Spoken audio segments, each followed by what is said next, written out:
Olá, gente. Então, vamos falar um pouquinho para vocês sobre o livro de Neemias. E o livro de Neemias conta justamente a história de Neemias. E Neemias, no início, fala que ele chora, que ele lamenta, porque pelos judeus que ainda estavam no cativeiro. E toda essa lamentação, toda a oração que ele estava fazendo, ele até tentava esconder a tristeza dele, mas ele não estava conseguindo esconder a tristeza dele. E ele sempre foi um homem muito alegre. E um certo dia, ele comparece diante da presença do rei.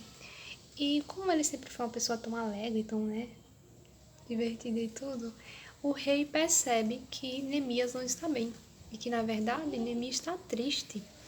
E por causa daquilo que nunca tinha acontecido antes, e Neemias fazia questão de não ficar triste na presença do rei, para que o rei também não ficasse, nem triste nem preocupado. E aí o rei pergunta a Neemias o que é que está acontecendo, porque ele está assim. Neemias, ele com temor, com aquela reverência toda, fala o que foi que aconteceu. Ele se justifica, diz da terra dele, diz que a terra está arruinada e fala que os muros de Jerusalém se fenderam, foram derrubados, caíram. E ele diz: é a terra em que meus pais foram sepultados, por isso que eu estou assim. E Neemias ora, ele pede ao rei para que ele possa ir ajudar, Possa ir reconstruir os muros, porque um local, uma cidade sem muros era sinônimo de, de estar ali sem proteção. Então os muros, eles eram o que diziam que a cidade era forte, eles protegiam a população, a cidade contra inimigos, enfim. E aí o que acontece? Quando Neemias chega lá, ele se depara com muitos pobres e ele também intervém nisso, além da construção do muro. Ele conversa com os ricos e diz: vocês estão oprimindo os pobres, vocês estão se aproveitando deles. Então ele adverte os ricos para não agirem assim com a população mais carente. E a reconstrução do muro está lá já em andamento. E muitas pessoas começam a dizer para ele coisas negativas, para que ele parasse a reconstrução. Lembrando que ele também reconstruía com alguns oficiais que o rei também tinha mandado ajudar Neemias. E muitas pessoas vinham dizendo: ei, pare com isso, você não vai conseguir. Ei, tem uma pessoa te chamando lá, e era mentira. Queriam tirar o foco de Neemias, queriam destruir Neemias, na verdade. Não queria que os muros ficassem em pé.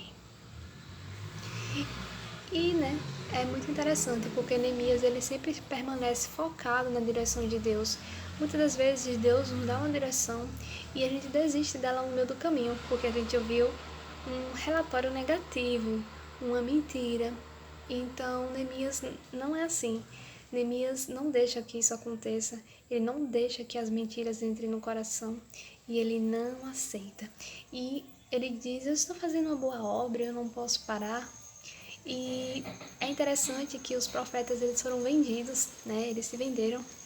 Eles eram falsos profetas, eles diziam para Neemias mentiras, dizendo que tinha gente chamando ele, dizendo coisas que o rei mandou dizer e não era verdade. E eles eram pagos para isso, mas Neemias não acreditou. Então, o que Deus coloca no nosso coração, a gente tem que pegar firme e não soltar, e não ficar acreditando em tudo que a gente ouve. Até mesmo se disserem que é profeta e esse tipo de coisa. Mas o Espírito Santo precisa testificar dentro de nós e nós precisamos agarrar a palavra de Deus e a direção de Deus para a nossa vida.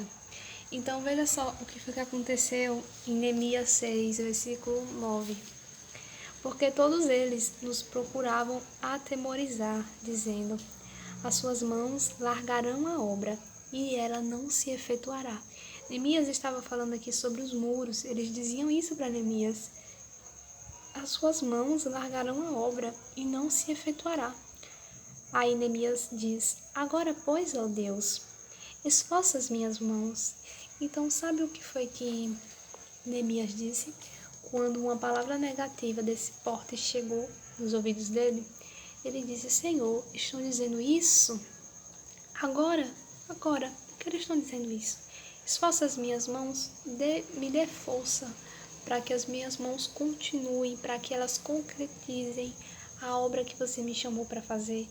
Neemias não desanima, Neemias não para, ele não desiste, ele só pede a Deus uma coisa: esforça as minhas mãos, dá força nas minhas mãos para que eu possa conseguir. E é isso que nós precisamos pedir ao Senhor. Não parar no meio do caminho, mas pedir mais força ao Senhor e confiar nele, porque na força do Senhor nós subiremos com asas como de águia. Então é isso. Se você gostou, curta, se inscreva para você receber as notificações dos vídeos novos. E até o próximo vídeo. E fique na paz do Senhor.